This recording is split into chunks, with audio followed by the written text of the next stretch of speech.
Alright, so the next person to speak, the third person to speak, is Kelly on behalf of the Rational Response Squad, so called.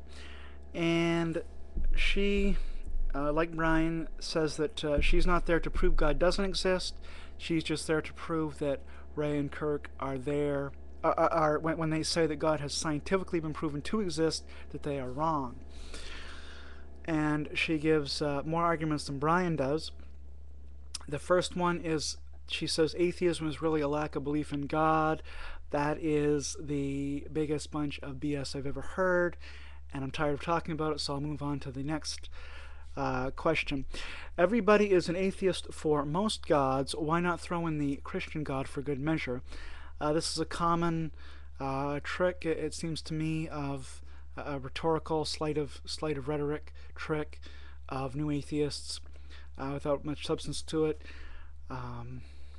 Yes, I suppose you don't believe in a particular God other than the Christian God if you happen to be a Christian like me.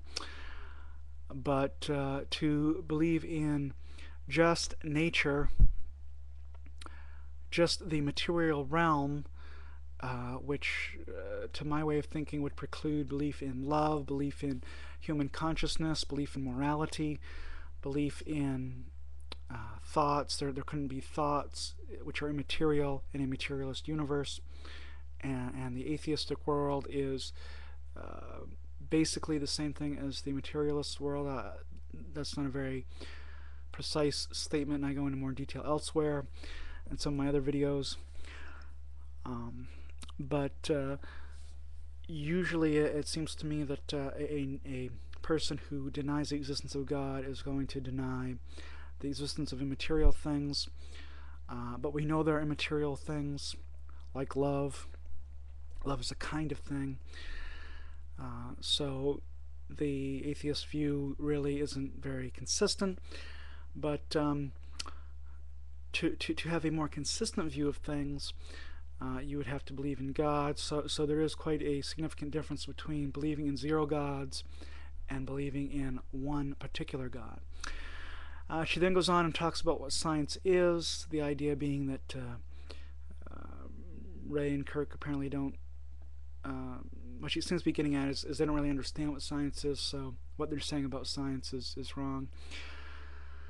Then she says intelligent design is not testable or revisable. In science you have a hypothesis, you test it, develop it into a theory. If enough anomalies are present, you need to change the theory, and intelligent design is both testable and revisable, so this assertion is simply false that she makes. Then Kelly says number 5, God's existence entails magic which destroys science. I think she was saying this, that God can do supernatural things. If there were a God, he could do supernatural things. So we really wouldn't expect science to hold. God would just kind of arbitrarily, capriciously do different miracles, and there wouldn't be any pattern in nature.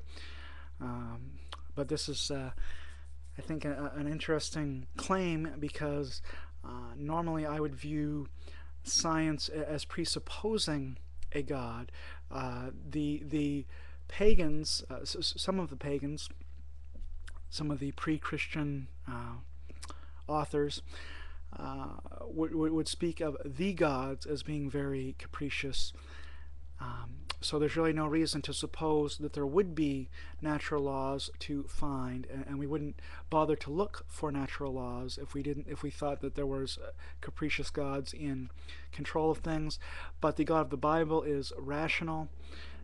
That's the nature that's part of his nature. He's a rational being, and because he is rational, we can find the way he has rationally created the world.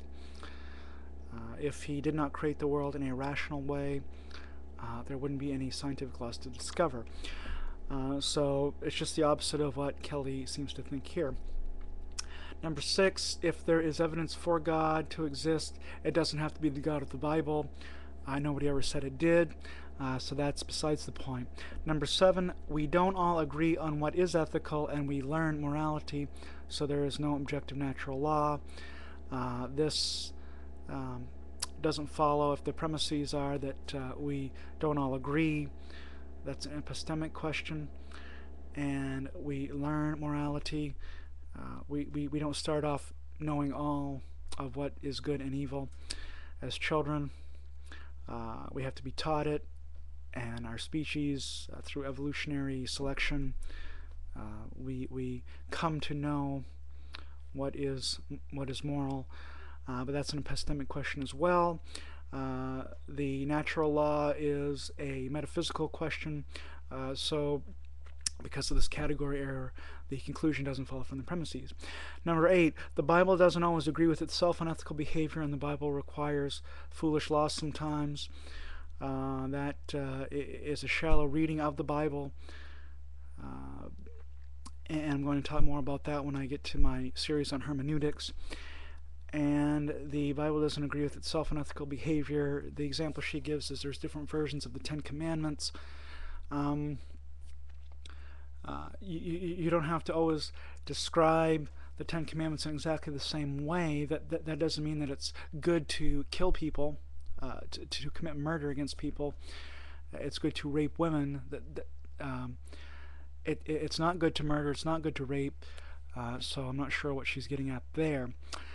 Her next argument, Hitler was a Christian, ad hominem, genetic fallacy, plus I don't think Hitler really was a Christian, so revising history.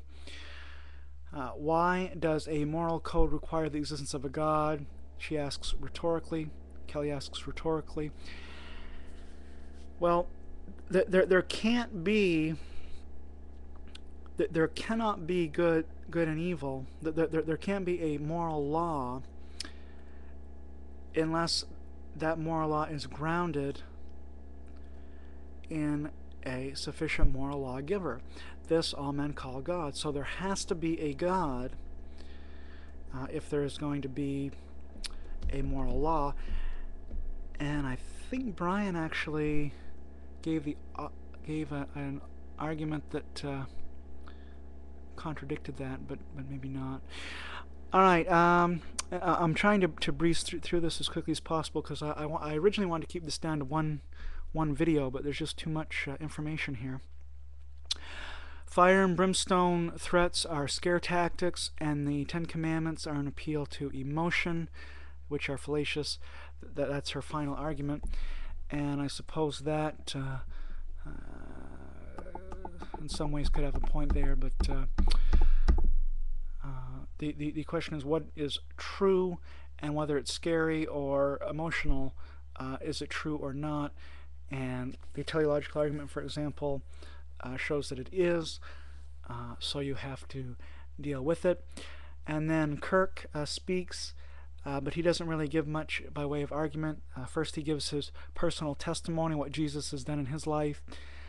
Then he says that he used to be an atheist, but he found compelling evidence for God's existence. He doesn't say what that compelling evidence was, but he says he found it. And finally, if Brian dies without believing in Jesus, he'll go to hell, so he should believe. At least he should think more carefully about the God question. So that concludes Kirk's presentation, opening presentation. Well, then the moderator did some question and answer, and then the audience did question and answers, and they did a closing statements. As I rewatched this debate, I stopped watching at the point of the audience question and answers, which I plan to do in all these videos where I'm reviewing debates that I watch, that I give a critique of on YouTube. I'm probably, because the debate is so long, I'll probably skip over the audience question and answers, so that's why I did it on this video as well. So the moderator question and answers will take up in the next video. Thank you.